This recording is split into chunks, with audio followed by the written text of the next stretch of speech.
আসসালামু আলাইকুম, সবাই কেমন আছেন? আজকে রান্না করব গাটি আলু মাছ দিয়ে ঝোল। প্রথমে মাছগুলা কড়ার মধ্যে দিয়ে এক এক করে উল্টে-পাল্টে ব্রাউন কালার করে ভেজে নিব। যখন ভাজা হয়ে যাবে তারপরে করব তরকারি রান্না। তরকারির জন্য পেঁয়াজ, রসুন, কাঁচামরিচ ভেজে নেব। যখন ভাজা হয়ে যাবে এক এক করে সব মসলা দিয়ে দিব। হলুদের গুঁড়া, মরিচের গুঁড়া, ধনিয়ার গুঁড়া, লবণ দিয়ে পেঁয়াজ, রসুনের সাথে মশলাটা মিশিয়ে নিব। যখন মিশানো হয়ে যাবে দিয়ে দিব পানি। পানিটা দিয়ে নেড়ে-চেড়ে কিছুক্ষণ অপেক্ষা করব যাতে মশলাটা ভালো করে কষানো হয়ে যায়। যখন মশলাটা কষানো হবে উপরে তেল তেল ভেসে উঠবে তারপরে দিয়ে দেবো গাঁটি। আগে থেকে গাঁটিগুলো সিদ্ধ করে রেখেছিলাম যাতে গলায় না ধরে। গাঁটিগুলো দিয়ে নেড়ে-চেড়ে মশলাটার সাথে মিশিয়ে নেব। যখন মিশানো হয়ে যাবে ঢাকনা দিয়ে ঢেকে দিব, সিদ্ধ হয়ে যাবে তারপরে দিয়ে দেবো পরিমাণ মতন ঝোল। ঝোলটা দিয়ে একটি ঢাকনা দিয়ে ঢেকে দেব যাতে তরকারিটা ভালো করে বলক আসে এবং তাড়াতাড়ি বলক আসে।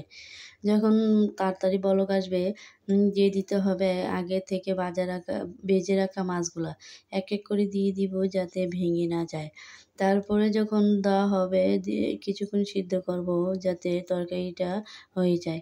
যখন তরকারিটা হয়ে যাবে আগে ধুয়ে ধনিয়া-পাতা কেটে রেখেছিলাম ওইটা দিয়ে দিব। দেওয়ার পরে ধনিয়া-পাতা কিছুক্ষণ সিদ্ধ করে নেব। আর এটা ছিল বিলাতি ধনিয়া-পাতা, তার জন্য কিছুক্ষণ সিদ্ধ করে নিতে হবে।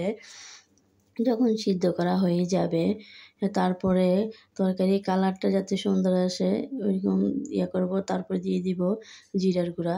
জিরার গুঁড়া দিলে আমার কাছে ভালোই লাগে। যখন তরকারির কালারটা লোভনীয় সুন্দর হবে কমেন্ট করে জানাবেন কীরকম লাগছে। তারপরে করব কাঁচা মাছ রান্না, কষিয়ে রান্না করব। প্রথমে পেঁয়াজ, কাঁচামরিচ হালকা থেঁতো করে নিয়েছি। তারপরে কড়ার মধ্যে দিয়ে ভেজে দারচিনি, লবঙ্গ, এলাচ দিয়ে দিয়েছি।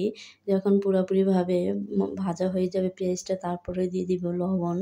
লবণ দিয়ে ভালো করে মরিচের গুঁড়া দিতে হবে যাতে ঝাল ঝাল হয়।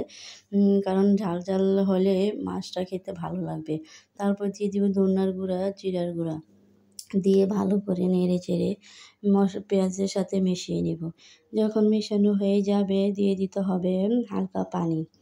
হালকা পানি দিয়ে মশলাটা ভালোভাবে কষিয়ে নিব এবং উপরে যাতে তেল তেল ভেসে ওঠে তার জন্য অপেক্ষা করব। যখন মশলাটা ভালো করে কষানো হয়ে গেছে, কারণ মশলার উপরে ডিপেন্ড করে তরকারিটা কীরকম স্বাদ হবে।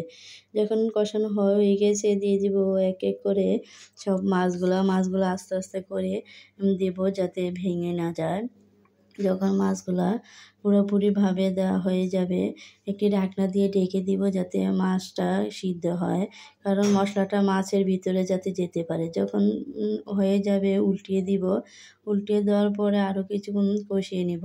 যখন পুরোপুরিভাবে কষানো হয়ে যাবে মাছগুলা তারপরে দিয়ে দিতে হবে পরিমাণ মতন ঝোল। পরিমাণ মতন ঝোল দিয়ে মাছটা আরও কিছুক্ষণ সিদ্ধ করে নিব। যখন তরকারিটা মাখা মাখা হয়ে যাবে তারপরে তরকারিটা নামিয়ে নিব। তরকারির কালারটা দেখতে অনেক সুন্দর হয়েছে এবং মাখা মাখা হয়েছে আর খেতে অনেক মজা হয়েছিল। প্রথমবার রান্না করেছি। কারা কারা এরকম তরকারি খান সবাই কমেন্ট করে জানাবেন। ধন্যবাদ সবাইকে। আল্লাহ হাফেজ।